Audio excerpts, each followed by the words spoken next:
Hey guys, what's going on? Thanks for checking out my video. Today I have some Call of Duty Black Ops gameplay for you. No, not Black Ops 2. No, not Black Ops 3. But Black Ops, the original. And yes, I'm playing on Nuketown, the original Nuketown. In this game I go 40 and 15. I got some awesome gameplay for you guys, so I hope you like it. Definitely make sure you stick around for the end.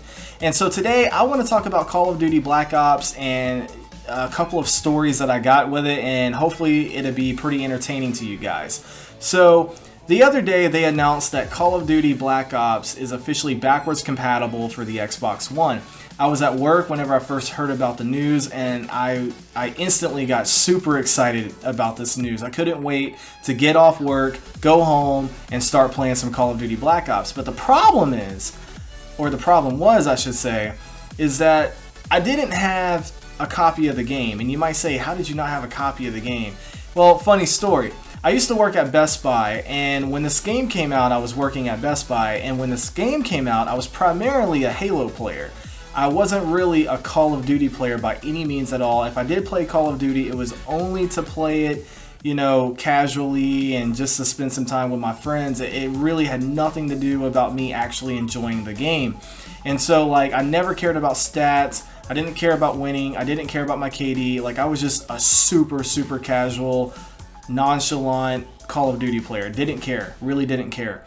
And so, like I said, I primarily played Halo. Well, I was working at Best Buy when the game came out, and everyone at my store had a copy of this game, either on PS3 or Xbox 360. And every day after work, that's pretty much what we did. It was, you know, everyone would go home and they would get on their consoles. The PS3 players would play together, the 360 players would play together, and everybody would just form a squad, play Call of Duty all night, go to work the next day, and talk about it.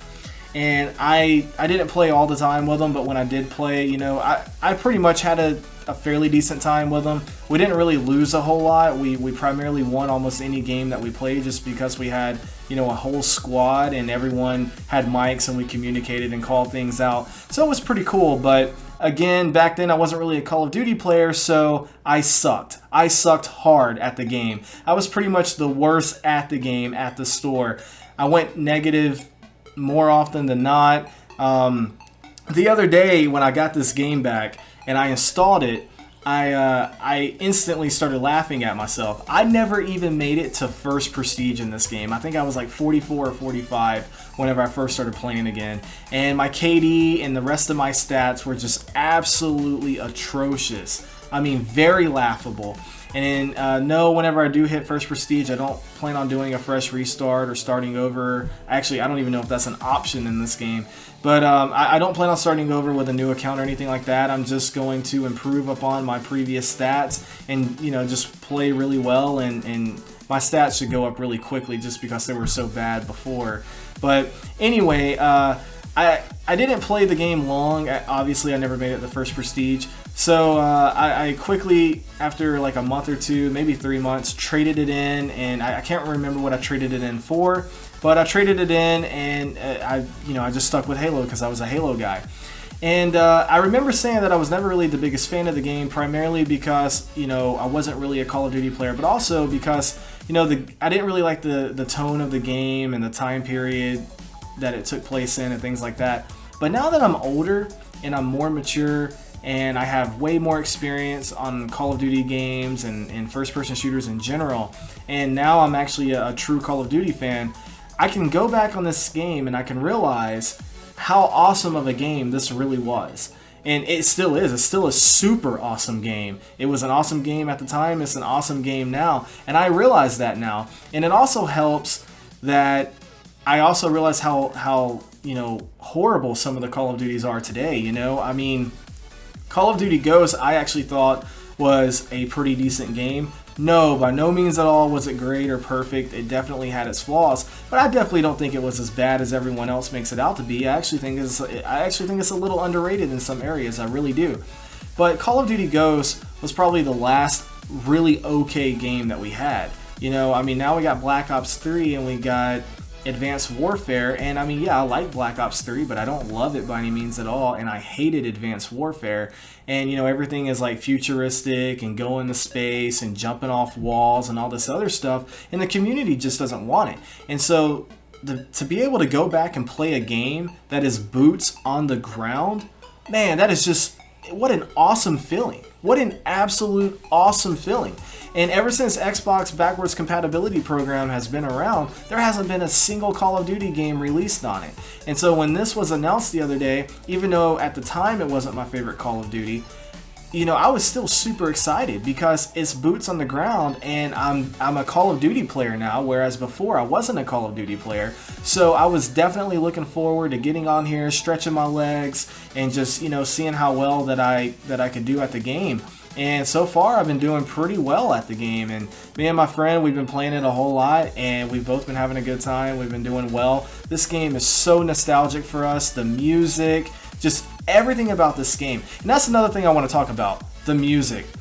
My friend Max always talks about how games today, especially first-person shooters, do not incorporate music the way that they used to. Like with Call of Duty Black Ops, you have music at the start of the game, and then you have music at the end of the game, and then you have music at various points throughout the game. You know, like maybe the team is catching up, and you know the score deficit's not as big as it once was, so now they play music. Or maybe a team's pulling away in score and now they play music. And it's just awesome because the game's not quiet while you're playing. Whereas now today, you know, with Black Ops 3, you have a little bit of music at the beginning and a little bit of music at the end and nothing in between, and so you're pretty much playing a quiet game the whole time, you know, with the exception of the explosions and bullets that are being fired. But other than that, it's kind of quiet. And Halo is the same way. So music is absolutely awesome, and turning this game on for the first time in a few years and hearing that music was so nostalgic, and it brought back so many memories. It was like nostalgia overload. And anyway, I'm just really happy to have this game on backwards compatibility, and I'm really looking forward to any of the future titles that they may release for backwards compatibility, such as, you know, Modern Warfare 2, World at War, or even COD 4. And I say even COD 4 because I know we're going to get COD 4 as a remake, as a remaster later this year. So it would really be nice to get Modern Warfare 2 or World at War as backwards compatibility as well. But anyway, guys, I definitely plan on doing many more videos for Call of Duty Black Ops. I definitely plan on playing this game quite a bit, actually. And so if you have an Xbox One or an Xbox 360, you're more than welcome to play with me. Just leave your gamer tag in the comments below. I'll be sure to check it and add you or send you a message, and we can play together. If you don't have an Xbox One, and you're on the fence about buying one, I really want to encourage you to take that next step and go ahead and buy one, if for nothing else, at least for backwards compatibility. Xbox 360s are no longer being manufactured or supported by Microsoft, and so more and more games are going to become backwards compatible. And for the people who are like, why would I want to buy a new system just to play games I can already play on my 360? Well, the Xbox One has many more features than the Xbox 360 does, and it's far more powerful. I actually work with a guy who said he'd rather play games on his 360 than a One if he was going to play older games. But what he doesn't understand is that when you're playing games on backwards compatibility, you can actually still utilize a lot of the Xbox One's features, like the DVR and the screenshot feature and Skype and things like that. So it's really awesome. But alright guys, that's it for this video. I'm going to wrap it up. I hope you enjoyed it. If you did, hit that like button. It really helps. Let me know in the comments below what you think about Call of Duty Black Ops. Don't forget to subscribe and share this video. And until next time, Isaiah out. Hey guys, thanks for checking out my video. I hope you enjoyed it. Be sure to hit that subscribe button. Also, make sure you're following me on Twitter, and you can always catch me live streaming games on Twitch. The links will be in the description below. And until next time, this has been another video by Isaiah 53.